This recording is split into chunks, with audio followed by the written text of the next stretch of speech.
sir. Thank you, Satish, sir. So we proceed on further to today's event. It's my privilege to introduce you all to Dr. Sahay.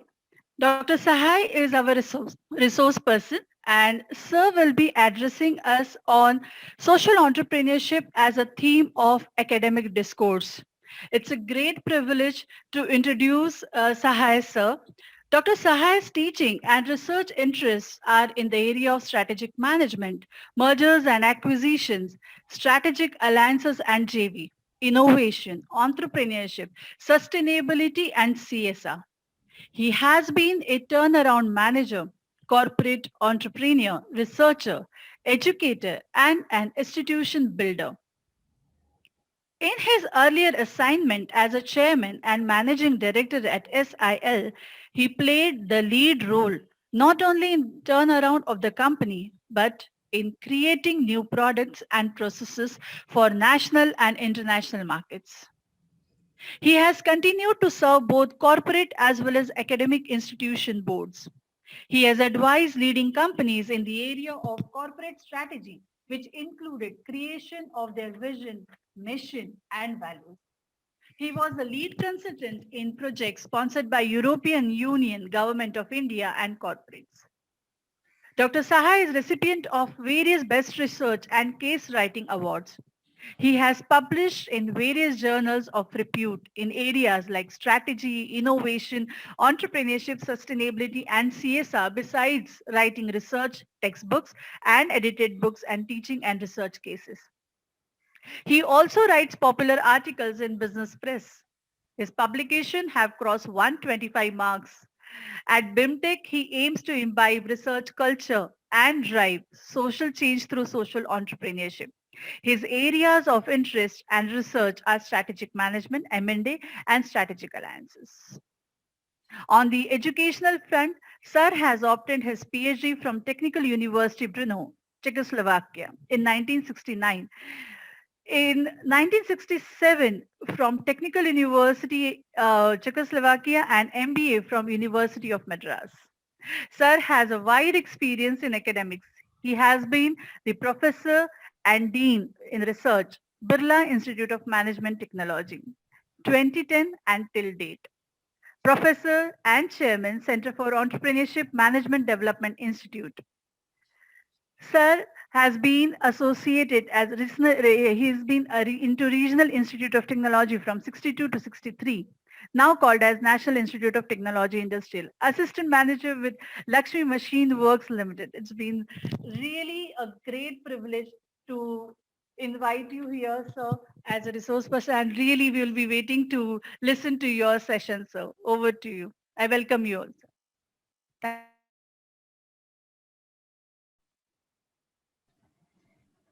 Good morning, sir. Morning, Disha. Thank you all. In fact, Dipali has talked much more. In fact, if I were to introduce myself, I would say by basic qualification, I'm an engineer. By practice, I have been a manager, but at heart, I'm a teacher. That's my brief introduction. But let me start with thanking VS, AICT, and especially Professor Nisha Pandey, who provided me this opportunity to interact with you all. Am I audible clearly? Am I audible? Yes, Yes, sir, very much. Okay, yes. Great. So the theme that has been given to me for talking is essay, a theme of academic discourse. Now, essay to me has got many connotations. essay could be social enterprise, essay could be social entrepreneur, essay could be social entrepreneurship. I wonder what exactly Nisha meant, but I will try to really cover. But most of the research that we have been doing here, both in our Apple Incubation Center as well as at the Center for Research, is more on social enterprise. But many places I find these three terms are used interchangeably. But be that as it may, if I were to deconstruct the whole theme, then it has one construct, a C, which I have explained. It could be three various streams. The second construct would be the academic, and the third construct would be discourse. So I will start with really alphabetical order. The academics, as most of us know, really has come from Plato's academy. Plato was a person, Greek, though we had, academic tradition in India is much more older than the Greek tradition. And today what we have, unfortunately, Macaulay's system of education that we have adopted, these are basically British who really acquired it from Latin. Latin were Romans, and Romans acquired it from Greece, and Greece then used to be really Athens nation state. So Academia basically was really named by Plato, who had purchased a big piece of land with three groups, and there it was more of a club, and it was named after Academos, who was a very great hero of Athens, war hero. So from after his Academos, Plato named this place as Academia, and people would come for discourse. The thing was not teacher and taught, there was membership. And in front was written only those who are interested in astronomy, they need to enter. Just like we had Nalanda, where we had a guard, the gatekeeper, the most fluent debater student would be put at the gate, and anybody wanted to get admission into that university, Nalanda University, he had to defeat him, then only he could get entry. But here such restrictions were not there, but it ran on membership, and there were senior members and there were junior members. Junior members were those who came for learning. Senior members were those who imparted learning. They were not called teachers, but they would facilitate. The philosophy of Plato for his academia was that we don't teach, we only facilitate learning. And in Athens, as you all know, one of his most important disciples was Aristotle, who created Lyceum. But Lyceum existed even earlier, and Socrates and Plato also had given their discourse. So what is this discourse? In our Vedic period also, if you see, or even if you talk of Kalidas, how many of you remember how Kalidas got married? He was the most unpopular person, and he got married to the most literate lady. And he was, those days the proverb used to be that he was sitting on the tree and he was cutting the same branch. But the big learners, I would say academicians or knowledge owners, they were on his side, and wife showed one finger, he replied with two fingers, and it was just cement God one, whatever that the story I'm not going to tell. But the discourse has been, age old, since the civilization came into being. And India and China being the oldest historical society, discourse we had much earlier than the Athens, which now is the capital of Greece. So discourse, and even in nowadays, my age people will remember that when there used to be marriage between boys and girls, the purohits of two sides would really utter, chant mantras, and who debate is we present the paper, only 15 minutes time is allowed. And then it is, of course, offline sometimes. There is discourse on the paper between maybe the session chair, the other interested person. So the discourse is the main part, and discourse is really the source of knowledge creation. And the quality and quantity of discourse is what is really needed in today's academic world. And unfortunate part is that even at PhD level, when we get the students, when I tell that, look, here I am not there to teach you people, you have to really learn yourself. My job is only to really tell you go to this direction or just to hold your hand. That's it. And you should. But what they have learned till graduation or post-graduation MA, they expect even in the PhD classes that type of teaching, which really doesn't help. And it is only through the discourse that we can create knowledge either side. And while doing discourse, even the what academia meant, senior and junior members, even the senior members learned. And even during discourse, I also learned from my research scholars. I learned a lot. In fact, they are more in numbers and more ideas come. So discourse is a very important part for development of any discipline. Now coming to the social entrepreneurship, let me first talk of the word social. Obviously, this also comes from Latin word socius, which means friend. In Latin, social is socius, which means friend.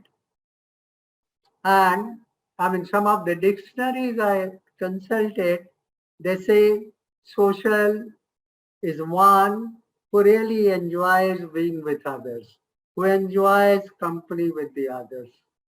So a person is called social if he or she really loves the company of others, he or she helps others, learns from others, imparts knowledge to others. So in various ways, he or she interacts with the society. And when we talk of society, this again is a large social group. This is large congregation with the social objectives. And we all are social beings. And being social beings only, we create knowledge. Animals don't create knowledge because they don't have that social affiliation. They don't have social belief. Animals also have been imparted brain. Biologically, they also have brain. The size of their brain, of course, is smaller than that of human brain size. But then, because of this social interaction, only knowledge is created. And the knowledge creation, for example, in academia, the knowledge in the earlier period, probably Aristotle got knowledge from Plato. But later part, it became slightly different. And what used to be there, as we call here, snatak, they would call mathematica. Those young members who would have learned enough, who could be independent to create their own knowledge, they would be called mathematica. So Aristotle declared himself mathematica. The two approaches were different. Plato always taught that there has to be one question, one form from which you derive knowledge. That was a deductive approach. Whereas Aristotle used to visit, he liked traveling, he liked meeting people who would go and study plants, varieties, mountains, rivers. He would interact. with materials, with people, and from there we derive knowledge. And I mean, knowledge, finally, formal way of knowledge, we call it creation of a postulate or a theory. So he was an inductive person. What slowly we talk that there is inductive and deductive logic in research. We talk of positivist approach or interpretivist approach. These are nothing but the one dealing with his research question with inductive logic, or the other dealing with the research question with deductive logic. There could be also combination. I mean, earlier, as we know, that there used to be paradigm wars. The high priest, I mean, society or social science, if many of you would remember that Comte, the social physician, then we used to call sociology, earlier used to be called social physics. And Comte would say that all the knowledge creation methods or the research method should base what the scientist, what the physicist earlier followed. And there is nothing positive or negative about it, because physicists always studied material being, which was really not changing, which was not dynamic, which had no emotions. So that worked. Comte was believing in this, and that continued for some time till Max Weber of Germany started saying, no, this way we can't create really social knowledge. Society changes. Social people cannot be put into numbers. Social people cannot be put in the test tubes, though later on test tube baby also started. But then the Max Weber's followers started what is called interpretive tradition, what really Aristotle started as a inductive logic. So that is how knowledge started getting created in different ways. And when we talk of really enterprise, as you know, that the most earliest thing the human being got to know about fire, it existed. It was not an innovation or invention, it was a discovery. There is a difference between discovery, innovation, and invention. I'm not going to talk about that, but all these discoveries and the society, and then some inventions or innovation, they really created, they were woven into what is called woven into an enterprise. Enterprise could be of any type. I mean, it could be just, if we talk of legal format, it could be proprietorship, it could be partnership, it could be company act, it could be society, it could be trust. So the enterprises earlier were meant for making profit. I mean, all economic definition of any enterprise was that it is to create profit. And if you remember, I'm forgetting the name of that author, the business of business is business, that you have to only make profit.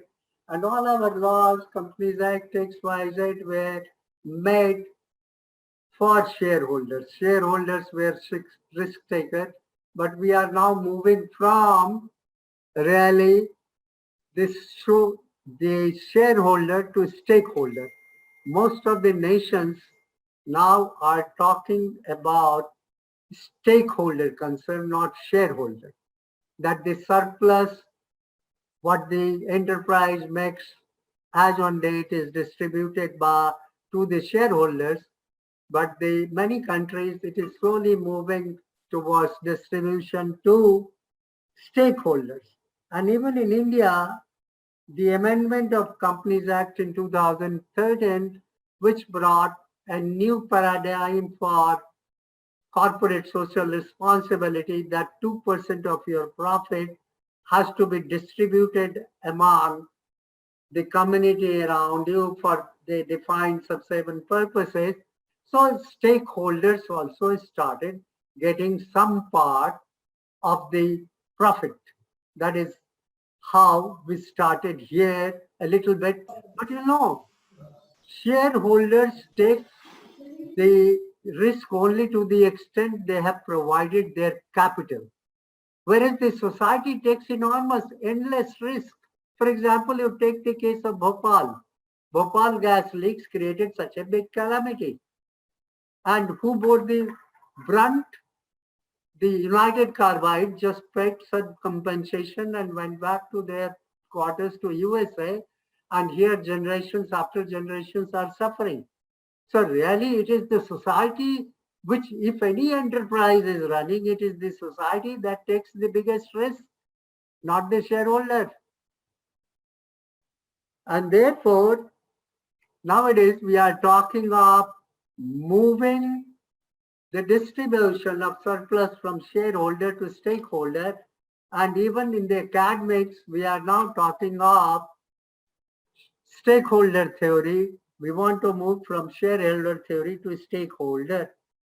Now, when we talk of all stakeholders in an enterprise, the community also is a stakeholder. And when an enterprise really works for the society, then we call that enterprise as a social enterprise. There are plenty of definitions.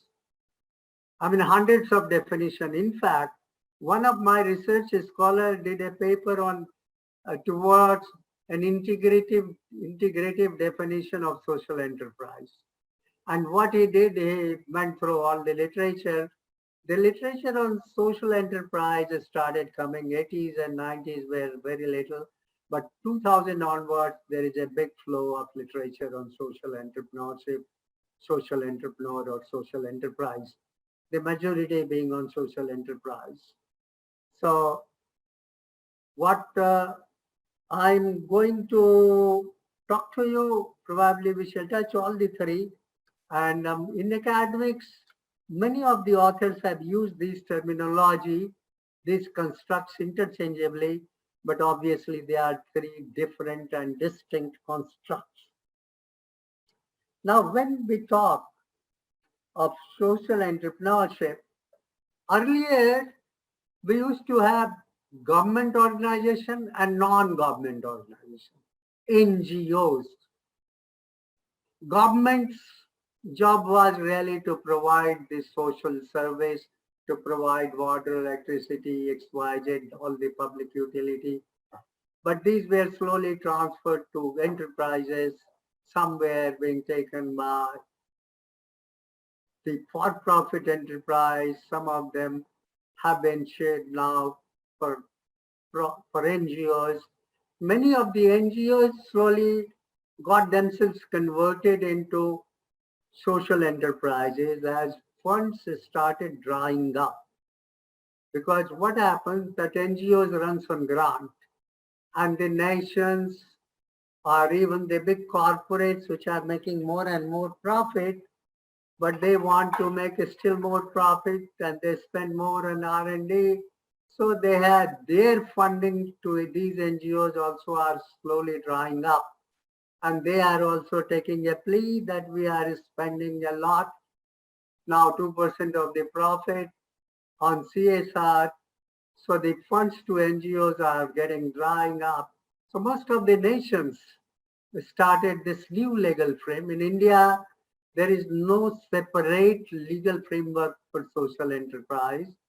Only thing is, if you get registered as social enterprise, you are exempt from income tax.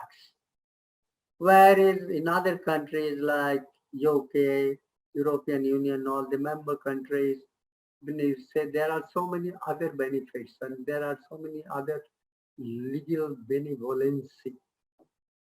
So we have a long way to go in really creating a framework. And I am recollected of an European Union project that we had done that was about SME in India. If those of you who are studying in this entrepreneurship, small scale industries, etc., may recollect that earlier we had what we call this earlier our ministry was called SISI, Ministry of Small Small Industry and Service Institute. SISI was the ministry. And then when we did that research, we took more from European Union, but we had studied all over the world the pattern. And then we could come that in India also we could probably define industry into small, medium enterprises, the big corporates being separate. Within the smaller, we could bifurcate into small and medium. And after this, when we presented this to European Union, they suggested us that why don't you present your recommendation to the government? So when we wrote to the government eagerly did, and we got communication from the Joint Secretary of the then ministry, and they asked us to present our findings. So we said this is how this ministry should be restructured, this is how policy should be restructured. When the secretary, joint secretary, other directors, those days there used to be DGTD and whatnot. So after that committee listened, then the secretary, we had a discourse with the union central government secretary. So he said, साहब आप ये काम क्यों नहीं करते? हमारे मंत्री जी इन सब चीजों में बड़े इंटरेस्टेड होते हैं स्मॉल में, तो आप एक बार उनके सामने क्यों नहीं प्रेजेंटेशन करते हैं? I agreed, sir, आप अरेंज कर दें, मैं we shall do it. So when we did that presentation, then the minister was Mr. Mahavir Prasad from Kanpur. So after seeing everything, उन्होंने कहा साहब आप लोगों ने ये जो किया है तो ठीक है, लेकिन आपके स्कीम में इनका इन पान वालों का, ठेला वाले का, जो पंचर रिपेयर करते हैं, इन लोगों का ध्यान कैसे देंगे? So after his giving this thought, we sat again, we discussed, and then how the thing came about micro enterprises. Then it became MSME, micro, small and medium enterprises. And the ministry was named as Ministry of MSME. But be that it may, that thing, I mean, post-retirement, I was earlier in MDI, Management Development Institute, where I first met Nisha, and we worked together on 1-2 publications. After it is there, when I came to BIMTECH, here I was instrumental. We were in the first round, we got Atal Incubation Center, and that entrepreneurship was continuing. And BIMTECH has very strong culture of,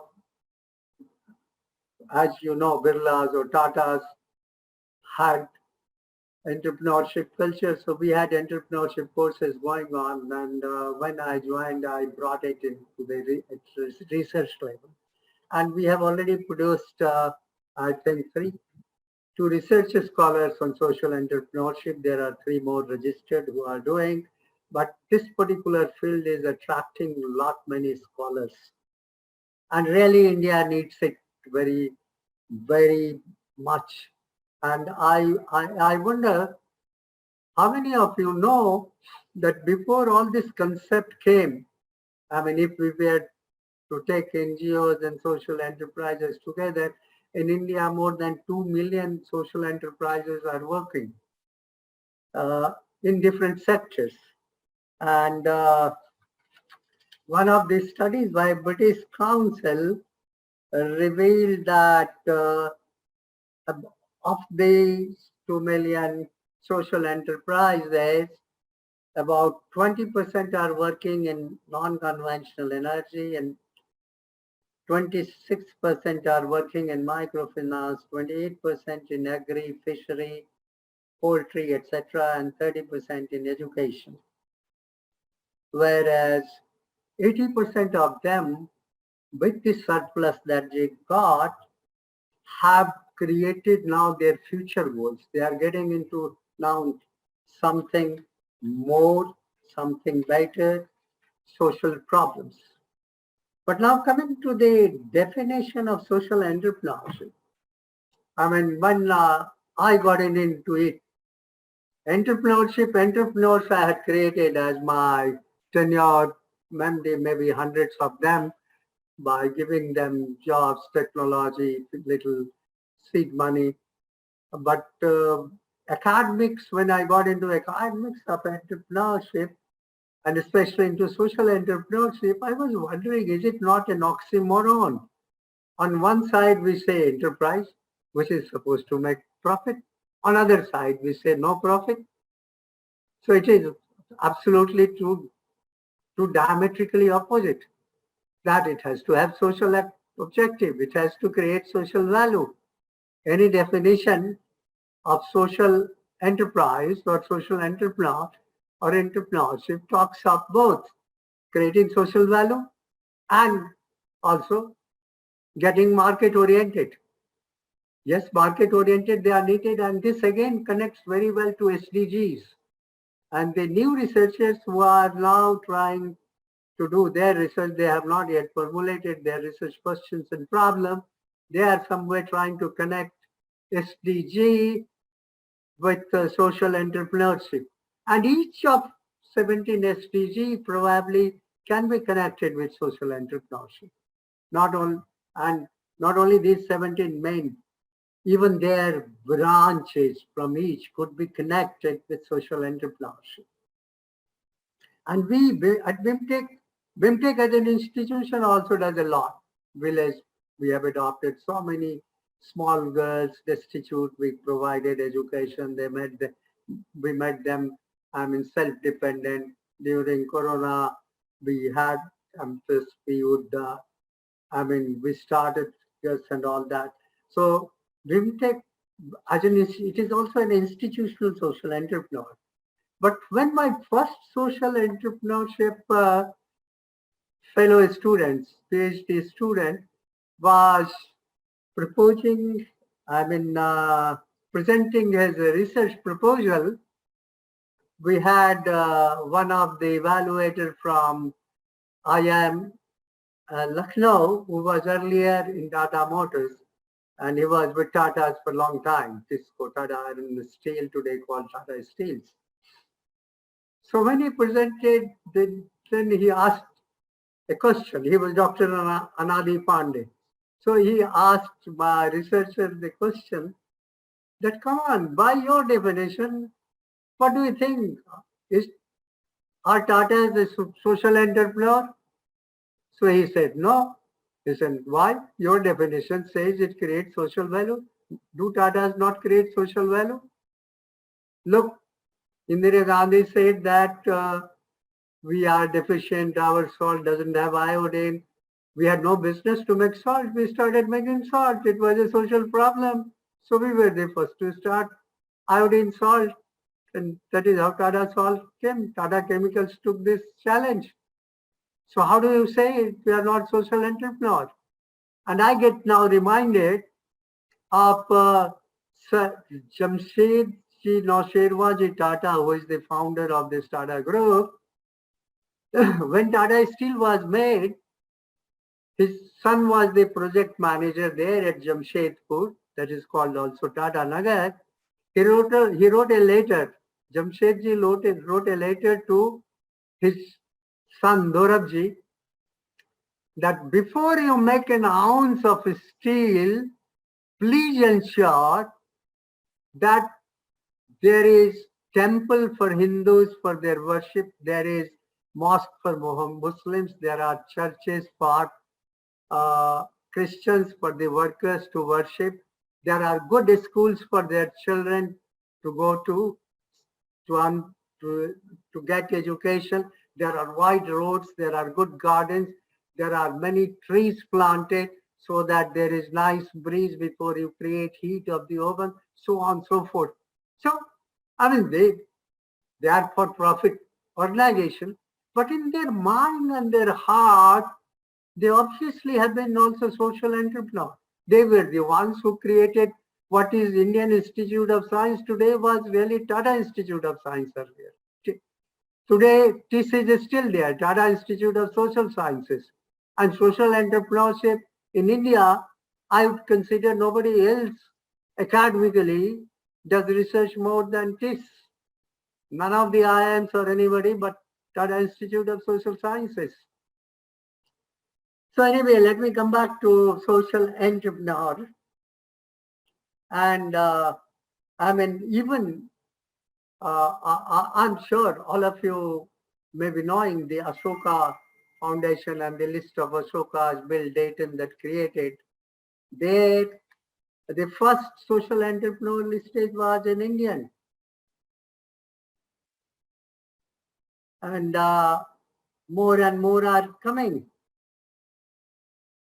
And even this thing, I mean, informal education on social entrepreneurship was started first in Harvard Business School. Marshall Young was the first one who talked of this concept, and his professor introduced. But Marshall Young, who was practitioner, he propounded first in UK, Australia, and Canada this concept, and that is how their laws relating to social entrepreneurship is much more crystallized, much more formalized.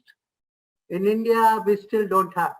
MSME is there, but social entrepreneurship does not belong to any industry. MSME is there. There is also Ministry of Science and Technology.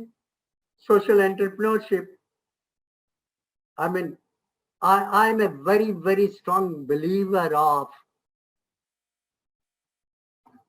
entrepreneurship without innovation has no root. And innovation without entrepreneurship has no fruit. This was the basis of my first book on entrepreneurship and new venture creation. So the moment we talk of social entrepreneurship, social enterprise, it cannot exist without social innovation. So these enterprises really continue to make social innovation. And in academia, I'm happy to see Professor Anil Gupta there, who did better from academia side serving the society in terms of giving the message of barefoot entrepreneur, the grassroots entrepreneur, the social, I mean, he did not propound, but social entrepreneur as a word, but he was practicing. Grassroots entrepreneurs were also in a way social entrepreneurs. I will just a second, I will take before I resume.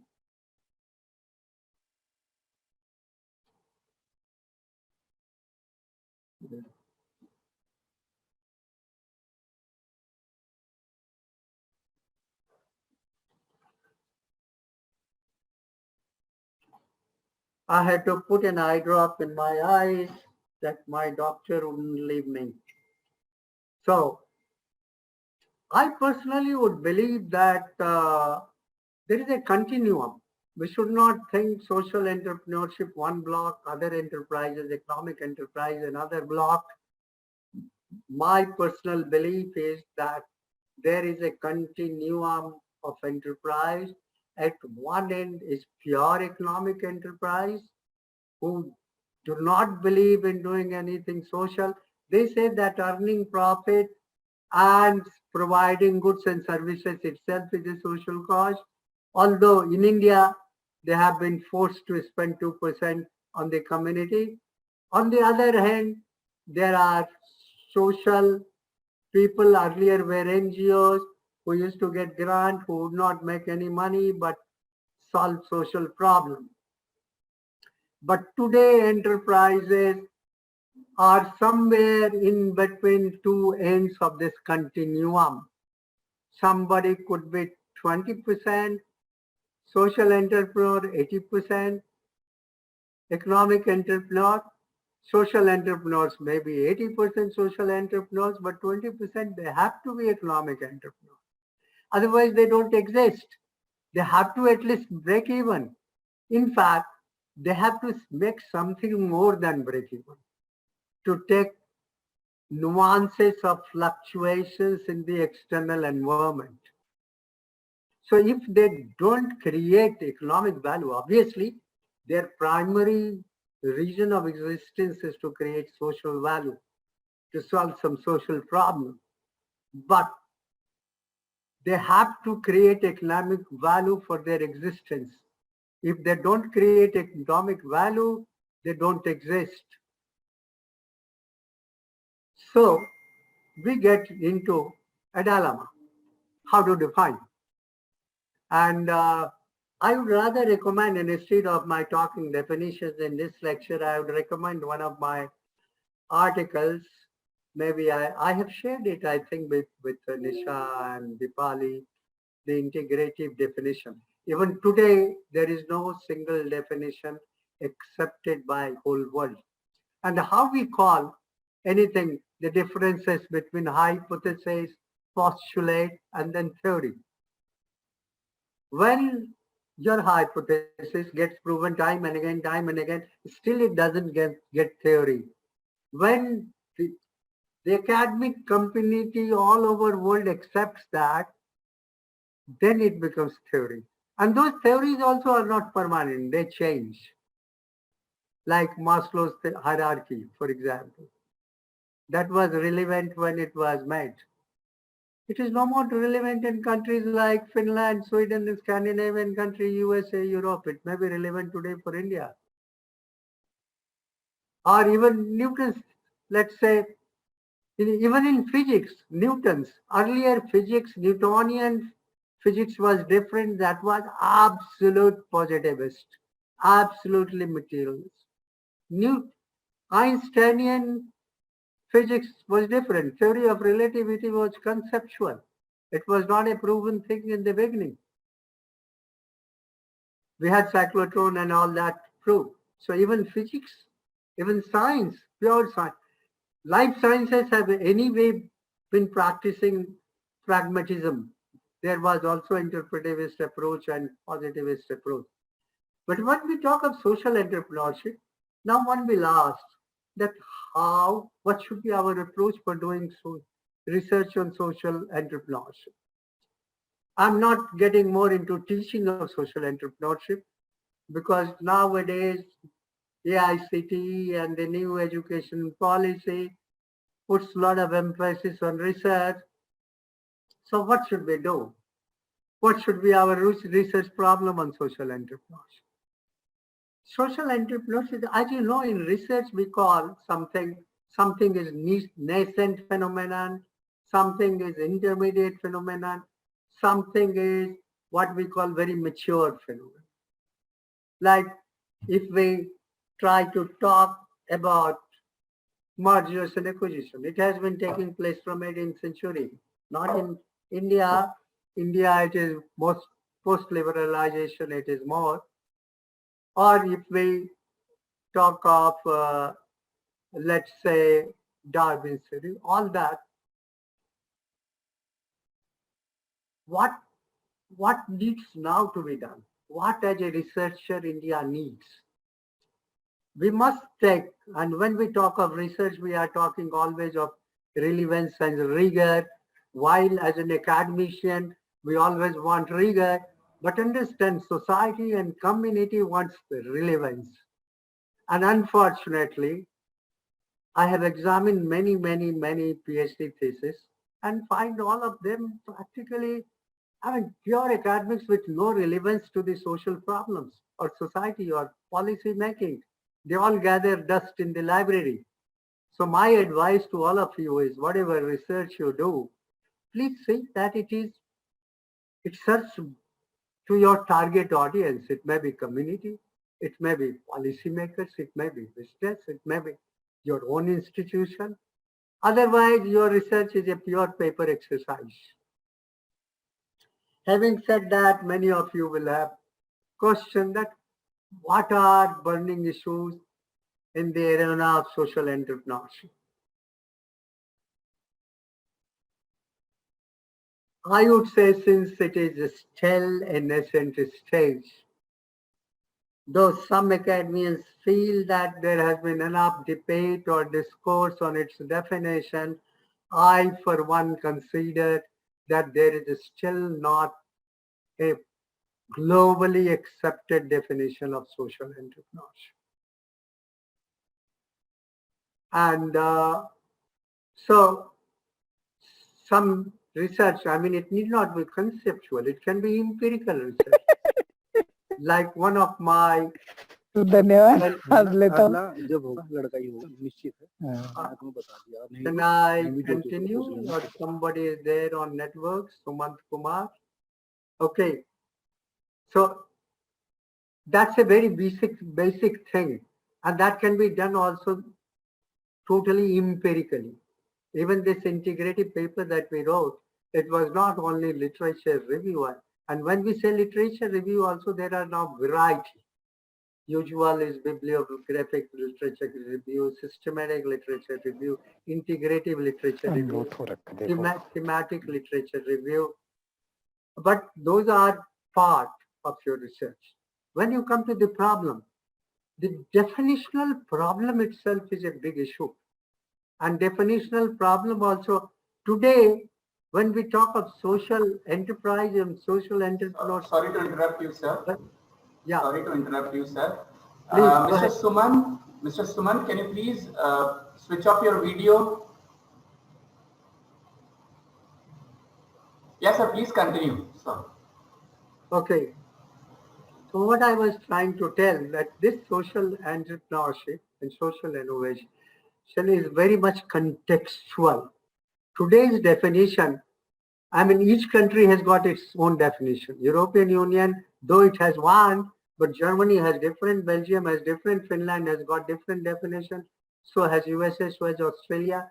So there is a lot of scope in this. But let's go beyond definition. That is one area which needs still to be investigated and integrated. Coming to, there are so many issues, both at corporate level, those, for example, those who are having very good economics background, or very good strategy background, or very good OB background. With everything it connects, if you are an OB or HR person, now in the social entrepreneur, how empathy really contributes to the efficiency or amount of social value creation by social entrepreneurs. If you are a person from finance, how, let's say, microfinance can make livelihood in any particular space, context, geographical space. Or if you are in a strategy, it is a very entrepreneurship, some places it is separate discipline, some places it is within strategy discipline. So if you are in a strategy, there is tremendous amount of things which debates can be taken. For example, the big enterprises say we are social entrepreneurs, they are doing CSR. That is no more CSR. That is now a legal obligation. If they are spending 2% of their profit, average profit of 3 years, then they are just discharging a legal responsibility. I do not call it a social service. It is discharge of the legal responsibility. So one could really also look into the connotations or the differences between understanding of social enterprise, social service, social innovation, and CSR. One can get a issue of getting to a social entrepreneurship policy. We don't have policy. One can do a research on policy. And this research could come from, let's say, we research globally policies of different countries. And then you could do a field study. Field study could consist of not only the government, the MSME or whichever ministry you want to, and then get into practitioners, you get into community, their views, and with that field study, you can come out with various recommendations for policymakers. If you want to be very academic, less relevant, then you get into more of some aspects of, let's say, social value creation. The relationship between, if you want to be positivist, establish relationship between social value creation and psychology of social entrepreneur. Or the market orientation or the hybridity of a particular social enterprise. If you are a qualitative researcher, you can take 2-3 enterprises and you can really take and find their degree of hybridity, how it differs, and how different degrees of hybridity provides different outcome in social value creation and market orientation. Because when we talk of social enterprise, social entrepreneurs, they have to create both. So these, I have just talked some of the issues that can be taken as a PhD research. Nowadays, even the consulting agencies and many like European Union, British Council, US FID, all of them are sponsoring research on social entrepreneurship. They are, small, big, even this particular program, though this is a faculty development program, it is sponsored by AICT. AICT would also sponsor. Nowadays, there is a very good thing that was approved earlier by UGC, where you can have a partner from abroad, approved universities, and that type of grant, runs into crores of rupees. So it depends. Last time I was talking to the chairman UGC, to saying, he was telling there is dearth of proposal. We have enough fund. We are not getting, and all the money is going either to IITs, mostly to IITs, and some money is going to IIMs. So really, we management schools, we are really not making proposals up to date. Either we are not making proposals at all, or if we are making, they are not making the quality, they are not able to compete. So I would again come back to the social, to me it appears that it's not that you should get more market oriented, less of social value, or more of social value, and then you really depends on that.